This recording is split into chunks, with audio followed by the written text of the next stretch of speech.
Թուրքիայի ազգային անվտանգության խորհուրդը երկրի ղեկավար Ռեջեփ Էրդողանի նախագահությամբ նոյեմբերի 26-ին նիստ է անցկացրել, որի ընթացքում ի թիվս այլ հարցերի քննարկել է Հարավային Կովկասում խաղաղության գործընթացը։ Ադրբեջանի եւ Հայաստանի միջև խաղաղության գործընթացում վերջին դրական զարգացումների լույսի ներքո քննարկվել են երկկողմ եւ տարածաշրջանային համագործակցության հնարավորությունները, հայտնել է Թուրքիայի հաղորդակցության վարչությունը։ Վերահաստատվել է թուրքական կողմի հանձնառությունը Հարավային Կովկասում խաղաղություն, կայունություն հաստատելու եւ զարգացում ապահովելու հարցում։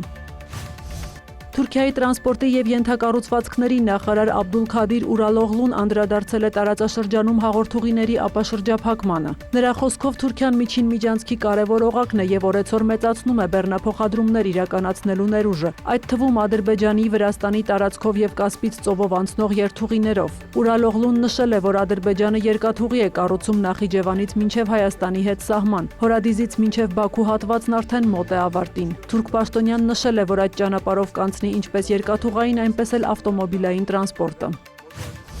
Վրաստանը դրական է գնահատում Հայաստանի եւ Ադրբեջանի միջև հարաբերությունների կարգավորման գործընթացի դինամիկան, հայտարարել է երկրի արտգործնախարարը։ Մակա Բոճորիշվիլին ընդգծել է Երևանի եւ Բաքվի մերձեցումն առանցքային նշանակություն ունի Հարավային Կովկասում խաղաղության, կայունության եւ զարգացման համար։ Նրա խոսքով հարաբերությունների բարելավումը նպաստում է նաեւ միջին միջանցք նախագծի իրականացման գործում տարածաշրջանի դերի ամրապնդմանը։ Բոճորիշվիլին նշել է, Թբիլիսին ուշադիր հետևում է տեղի ունեցող գործընթացներին եւ սերտ կապի մեջ է ինչպես Հայաստանի, այնպես էլ Ադրբեջանի հետ։ ՀԱՊԿ անդամ երկրներն աջակցում են Հայաստանի եւ Ադրբեջանի միջև խաղաղության պայմանագրի շուտափույթ կնքմանը, ասված է Հավաքական անվտանգության խորհրդի հռչակագրում, որն ընդունվել է Բիշքեքում կայացած նիստի արդյունքներով։ Գոհունակությամբ ենք արձանագրում Հայաստանի Հանրապետության եւ Ադրբեջանի Հանրապետության միջև ակտիվ միջպետական երկխոսությունը։ Հանդես ենք գալիս կողմերի միջև համապարփակ կարգավորման եւ անվերապահ խաղաղության պայմանագրի շուտափույթ կնքման օգտին, նշված է փաստաթղթում։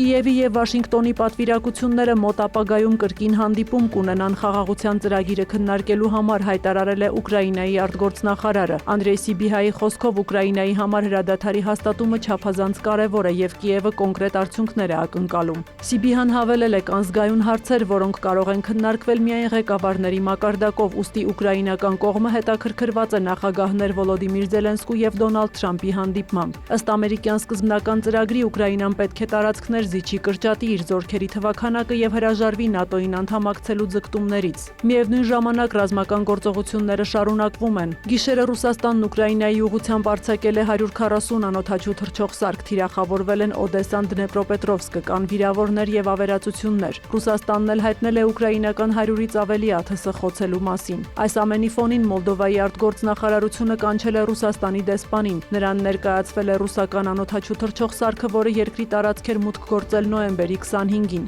ԱԹՍ-ն ընկել էր մասնավոր տան վրա։ Անօդաչուները խախտել էին նաև Ռումինիայի օդային տարածքը։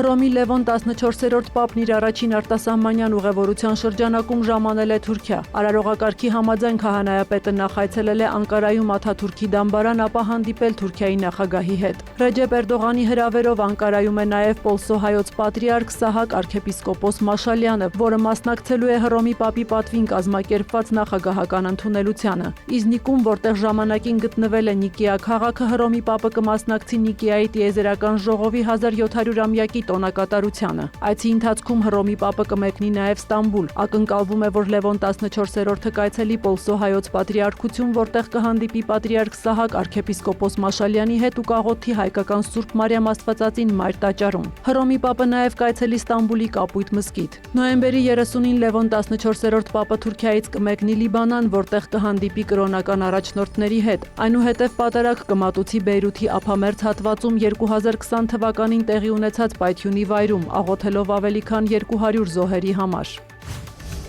Հոնկոնգի բնակելի համալիրներից մեկում արդեն երկրորդ օրը մոլեգնող հրդեհի զոհերի թիվը գերազանցել է 50-ը, գրեթե 300 մարդ անհետ կորած է։ Կան նաև տասնյակ վիրավորներ։ Հարյուրավոր բնակիչներ տեղավորվել են ապաստարաններում, հրդեհաշիջման աշխատանքները շարունակվել են ամբողջ գիշեր։ Ըստ իշխանությունների հրդեհն աստիճանաբար վերահսկողության տակ է վերցվել։ Շենքերում վերանորոգման աշխատանքներ էին ընթանում։ Հրդեհի պատճառը դեռ հետաքննվում է, սակայն ըստ ոստիկանության վերանորոգման ընթացքում օգտագործվող նյութերը հրակայուն չեն եղել, ինչը նպաստել է հրդեհի արագ տարածմանը։ Բացի այդ, շինարարական աշխատանքների ժամանակ օգտագործվել են բամբուկե փայտամածներ, որոնք նույնպես արագ են բռնկվում։ Շինարարական ընկերության տնօրեններից երկուսը եւ ինժեներ խորհրդատուն ձերբակալվել են։ Ինդոնեզիայում արևադարձային ցիկլոնը հեղեղումների եւ սողանքների պատճառ է դարձել, որի հետևանքով առնվազն 46 մարդ է զոհվել։ Հազարավոր մարդիկ տեղահանվել են։ Կամուրջների փլուզման պատճառով փրկարարական աշխատանքները բարդացել են։ Հորդառատ անձրևների եւ հեղեղումների հետևանքով ավելի քան 30 մարդ է զոհվել Թայլանդում, եւս 2-ը Մալազիայում։ Տասնյակ հազարավոր մարդիկ տարհանվել են։ Սյուզաննա Չրաղյան, լուրեր։